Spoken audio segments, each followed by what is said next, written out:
اب اسی حدیث کی روشنی میں جو آپ صلی اللہ علیہ وسلم نے فرمایا کہ قبر یا جنت کے باغیچوں میں سے ایک باغیچہ ہے یا جہنم کے گڑھوں میں سے گڑھا ہے، اللہ تعالیٰ نے دکھا بھی دیا۔ شام کا ایک شہر ہے، دمشق نام ہے، دمشق، اس میں ایک یہ قبر جو بناتے ہیں، قبریں بناتے ہیں، وہ رہتا تھا، اس کا نام تھا عبد الرحمن۔ قبریں بناتا تھا، 50 سال اس کی عمر تھی۔ تو وہاں پہ دہداہ نام ایک بہت بڑا مقبرہ ہے دمشق میں، بہت بڑا قبرستان ہے دہداہ۔ تو کہتے، اس نے اپنا واقعہ لکھا ہے، کہتے ہیں کہ میرے پاس ایک عورت آئی اور کہا کہ ایک قبر کھودے، ہمارے میت آ رہی ہے۔ کہتے میں نے قبر کھودی، کچھ دیر بعد وہ میت کو لے کے آئے، اس کے ساتھ کچھ لوگ تھے، یعنی بہت بڑا جنازہ نہیں تھا، کچھ مختصر لوگ تھے، ایک جوان کا جنازہ تھا۔ تو ہم نے اس کو ہم نے قبر میں رکھا، تو آخری جو مراسم ہوتے ہیں، مراحل ہوتے ہیں، قبر کے اندر رکھنا، جانا، اس کے اوپر سلیب وغیرہ رکھنا، وہ ساری میری ڈیوٹی تھی۔ تو میں جب نیچے اترا، لحد میں گیا اس کو سیدھا وغیرہ کرنے کے لیے، تو میں نے کیا دیکھا کہ اس قبر کے اندر جنت کا باغیچہ نظر آنے لگ گیا۔ تو میں نے جب دیکھا جنت کے باغیچے میں، تو 2 گھڑ سوار، گھوڑے پہ سوار 2 بندے آئے اور میت کو اٹھا کے لے گئے۔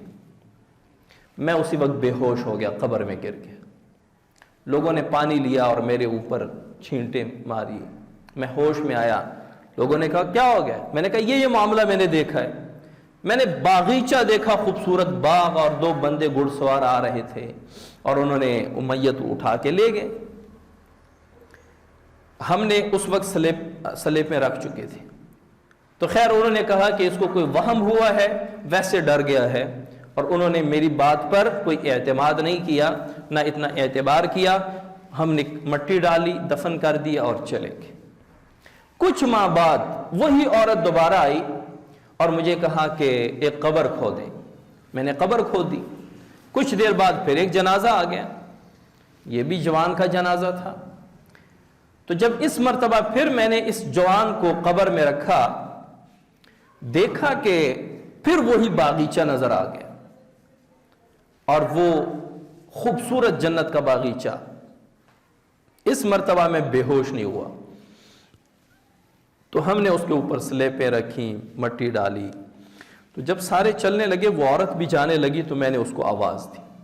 میں نے اسے پوچھا کہ اللہ کی بندی، یہ کون تھے اور آپ کون ہیں اور کہاں سے آئے ہیں؟ تو انہوں نے کہا کیوں، آپ کیوں پوچھ رہے ہیں؟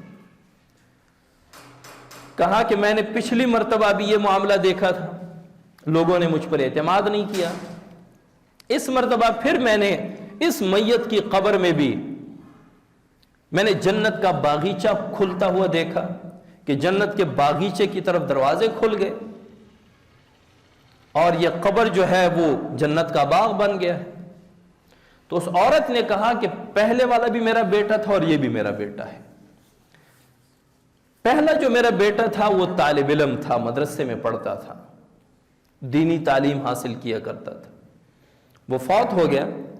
اور یہ جو تھا، یہ بیٹا، یہ جو اب فوت ہوا ہے، یہ کارپینٹر تھا، بڑائی کا کام کرتا تھا، یہ لکڑیاں وغیرہ، یہ لکڑیوں کی جو بیڈ اور یہ چیزیں بناتے ہیں کارپینٹر، کہتا ہے یہ کام کرتا تھا۔ لیکن اس بیٹے نے اس سے کہا تھا کہ آپ نے کوئی کام کاج کچھ بھی نہیں کرنا، بس آپ نے دین کی خدمت کرنی ہے، آپ نے پڑھنا ہے، آپ کا خرچہ وغیرہ سارا میں دیتا ہوں۔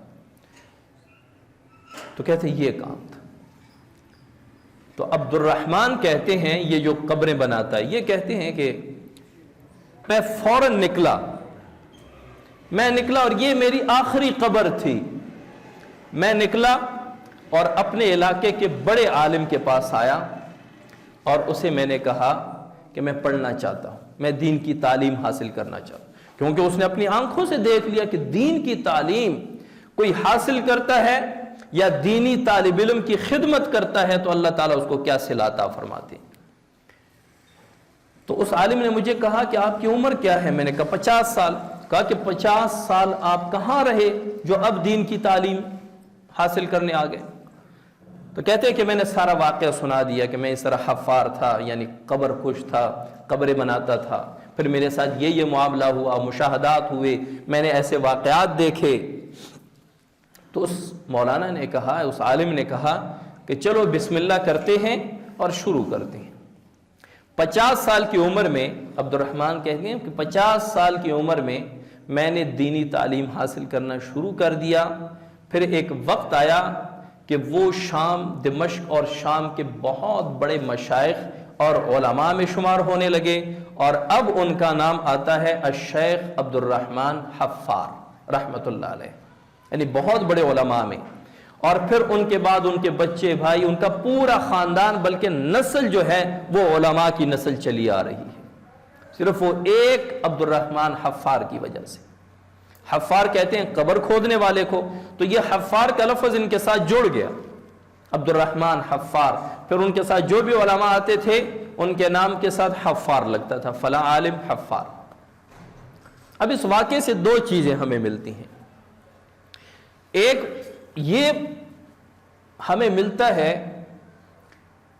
کہ جو آپ صلی اللہ علیہ وسلم نے فرما دیا القبر روضۃ من ریاض الجنہ، تو وہ اللہ تعالیٰ نے بالمشاہدہ انسان کو بھی دکھا دیا کہ قبر کو جنت کا باغیچہ کیسے بنتا ہے، آؤ میں دکھا دوں، چلو تم میں سے ایک آ جاؤ میں دکھا دیتا ہوں، وہ باقیوں کو کہہ دے۔